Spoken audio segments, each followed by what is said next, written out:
This is an easy way to create a double exposure style silhouette portrait using just Adobe Mix. First, you need to open the Adobe Mix app, then create a new project using the little plus, select image, then select the image that you're wanting to use for your project. A side-on silhouette would work better than this one, but you'll either need to get someone else to take a photo of you or use a trigger to set the photo. First thing I'm going to do is separate the person from the background. So I'm going to click on the cutout button at the bottom. Then this will pop up. Now, instead of using the basic tool there, I'm going to click on this smart or auto, and the auto will actually do it itself, especially with a background like this that's just plain.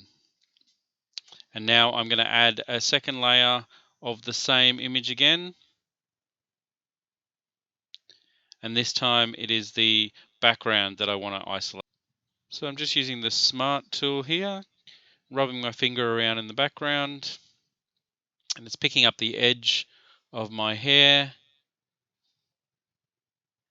and the edge of my shoulder. You can see it's actually got a bit of the ear that I didn't want. So I'm going to swap over to the basic tool. I'm going to use the minus to eraser and then get rid of the bit of the ear that I didn't want.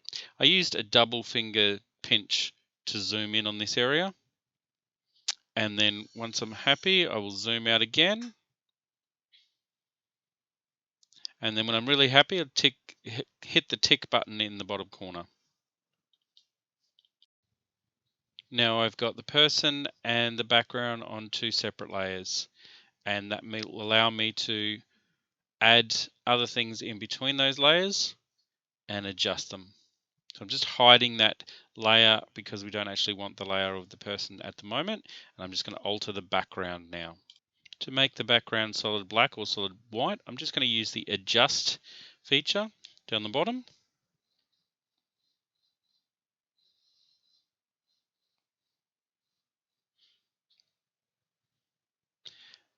And I'm going to adjust my exposure and my contrast. In this case, to try and make it all black. Or if I want to undo that, using the arrow at the top,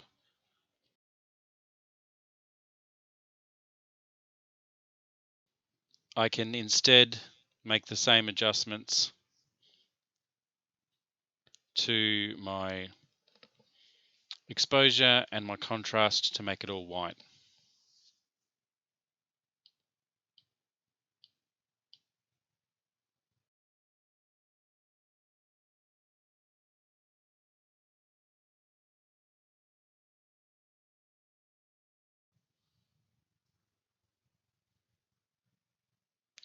Now that I have a plain white background and I've hidden the actual person itself, I'm ready to bring in the pictures that I want to put in place of the person. So a plus symbol again to go in and choose the image. Once the image is in there, I can use those corner dots to resize my image, and I can also rotate it as I want. Click on the plus again to add another one, but first of all I'm going to just put the background layer at the front. Brought in this second image, rotating it, bringing it down. Now you can see I've got an ugly sort of white edge between these two pictures.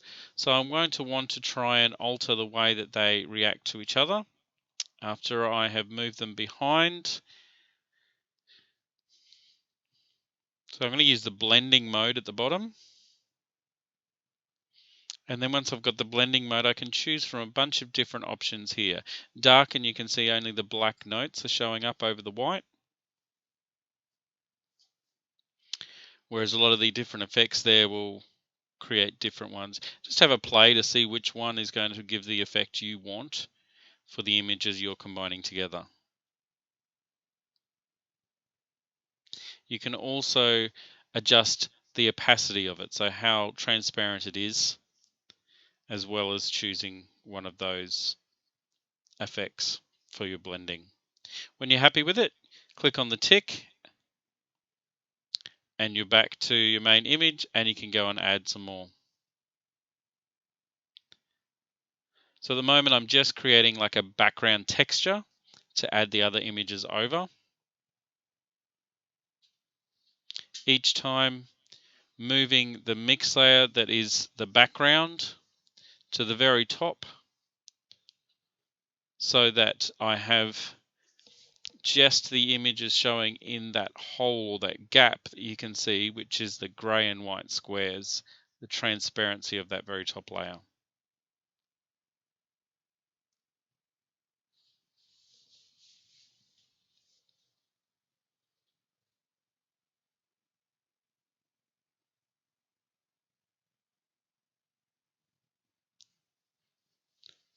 Once you're happy with that combination, you can start bringing in items that you're wanting to actually cut out. So you can see here I brought in the saxophone.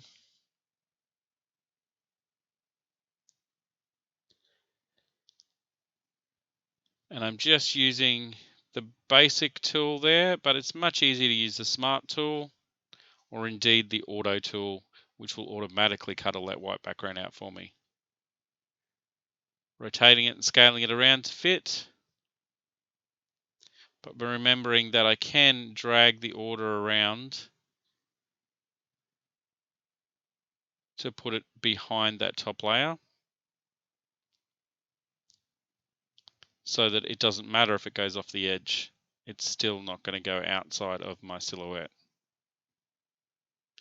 So we can just continue bringing in more and more images, cutting them out from their backgrounds, and having a play with the composition. Notice with this image I'm getting a warning because it's larger than the actual canvas size, and so I clicked on OK and it's actually enlarged the entire canvas so that this picture of the clarinet is now, you can see, expanded out, and so you can see the background is now not covering the edges of the pictures when they go past the edge. So when I bring this clarinet back and I scale it down, put it inside, even when I put the background layer up to the top, anything that goes outside of what was the original size still is poking out the edge. And I'll just play around with that and trim it down later.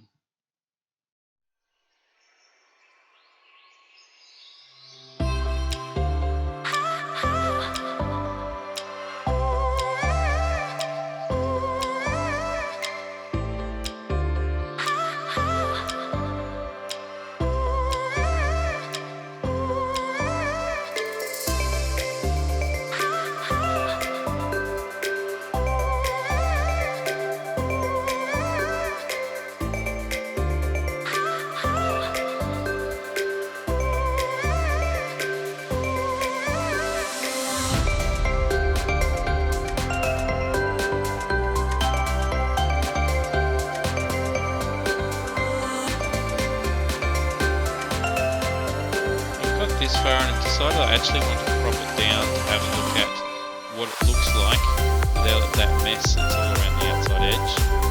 So I'm just going to go up to the crop tool on top left hand corner, and then I'm able to resize and crop down the whole image, bring it right in. I'm going to leave a little border around the outside edge to see how that looks while I'm working. And click on the tick again.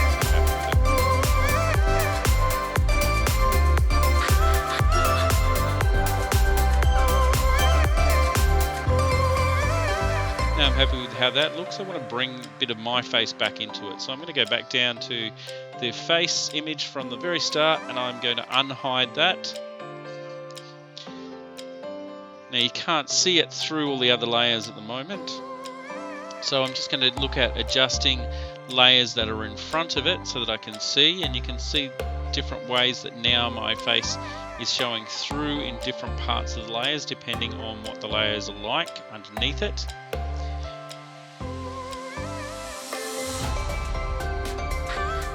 It's actually more effective to actually take that layer and move it up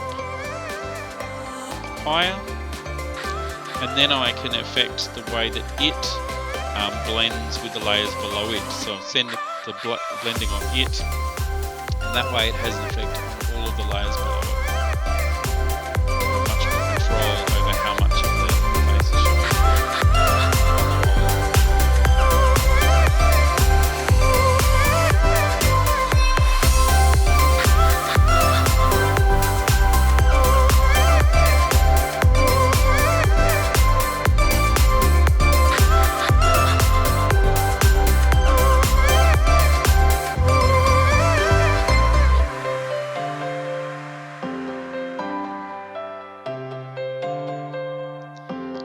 Recrop it down if I want, and you can see that the image is still existing outside those edges. So if I wanted to bring back more of that edge, I could do that at any stage. And the best thing about working digitally is I can at any time just save a copy as a JPEG onto my camera roll of what I've done so far. So I just use the share icon up the top right hand corner of the screen to be able to share to my camera roll. It saves a copy, and then I can play again, and then I'll be able to save another copy again, and I compare them later.